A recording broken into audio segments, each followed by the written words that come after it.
Hi, I'm Emma Milne. Did you know it's illegal to have an abortion in Great Britain? That's what we're going to be talking about today. You might be shocked to have found that out. I know I was when I first heard about it, but I assure you it's true. In Great Britain, that is England and Wales and Scotland, which is its own legal jurisdiction, it is illegal to end a pregnancy. It doesn't matter how far along that pregnancy is, so you could be 2 days pregnant or 2 weeks pregnant or 24 weeks pregnant or even 38 weeks pregnant, and it still remain illegal to end that pregnancy.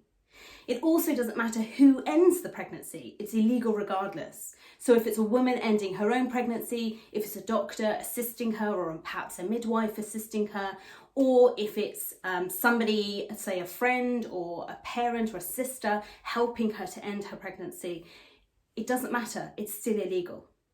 It also doesn't matter whether or not the woman wants the pregnancy to end. So if she's actively doing something because she no longer wants to be pregnant, that would be illegal. Similarly, it's also illegal if somebody were to do something to the woman against her will and against her consent. So for example, if somebody were to attack a pregnant woman and end the pregnancy that way, or if, for example, her partner were to illegally and wrongfully slip abortion pills or abortion medication into something that she ate or something that she would be drinking. In both of those instances, it's equally illegal, regardless of what the pregnant woman wants. So the piece of legislation we need to look at and consider when we're thinking about how and why is abortion illegal is the 1861 Offences against the Person Act. Every woman being with child who with intent to procure her own miscarriage, and whoever, so somebody else, with intent to procure the miscarriage of any woman, whether she be with child or not, and in doing so they unlawfully administer to her or cause to be taken by her any poison or other noxious thing, or shall unlawfully use any instrument or other means whatsoever with the like intent, shall be guilty of a felony. Now you can just tell by the language that's being used that this is an incredibly old piece of legislation.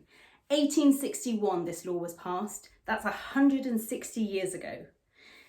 Now, during the Victorian period, when it would have been passed, we had very different views of women's bodies, of how they should behave, of who should have a say over what a woman can do if she finds out she's pregnant and she potentially doesn't want to be. This is Victorian values laced throughout this piece of law. And yet, it's still in force today. It's still regulating the ways in which women can access abortion. But, I hear you say, I can get an abortion. I can phone my doctor, or I can seek assistance from a charity such as the British Pregnancy Advisory Service or MSI Reproductive Choices. And I could go to them and say I'm pregnant and I don't want to be, and they would provide me with an abortion. Surely that's legal, right? Well, you're absolutely right. In those situations, abortion would be legal.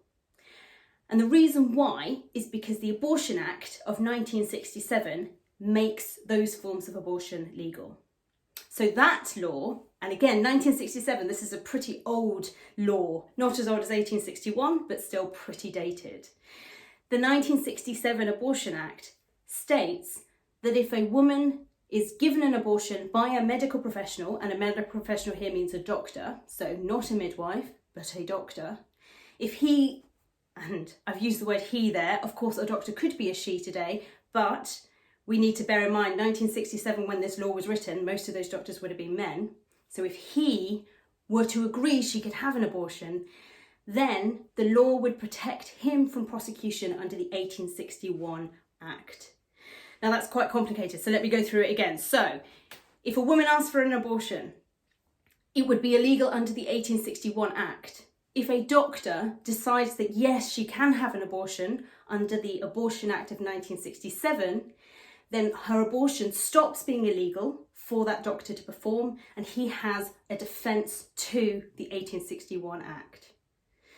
So you can get an abortion. You can go to a clinic, you can go to your doctor, you can access abortion. And if you are entitled to free treatment under the NHS, the National Health Service, then you can have that abortion for free. But that's not where the story ends. Because if you choose to end your pregnancy without going to a doctor, So if, for example, you order medication from the internet, which hasn't been provided through a doctor's surgery or through a charity that provides abortion, or if, for example, your sister has some abortion medication which she chose not to take and she gives that to you, you would be breaking the law by having an abortion in that way.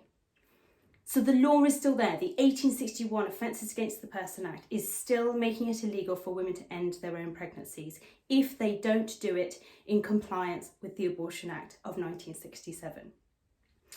So in all of those instances, if a woman chooses to somehow end her pregnancy without a doctor being involved, she would be breaking the law. And here's the clincher: the maximum sentence that she could receive for breaking that law is life in prison. Yes, I'm not joking. She could literally spend the rest of her life in jail because she chose to have an abortion by ordering pills off the internet rather than phoning her doctor or by going to a charity that could provide a legal abortion. So there's lots more here that we should be talking about and we should be thinking about. But the key question that I want to pose to you today, and that I'd really hope you take away and have a think about, is 2021.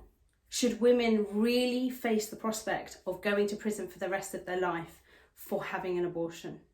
Regardless of whether or how they do it, regardless of whether or not they go to a doctor or they go to a charity that could provide a legal abortion. Should that woman face the possibility of spending the rest of her life in jail?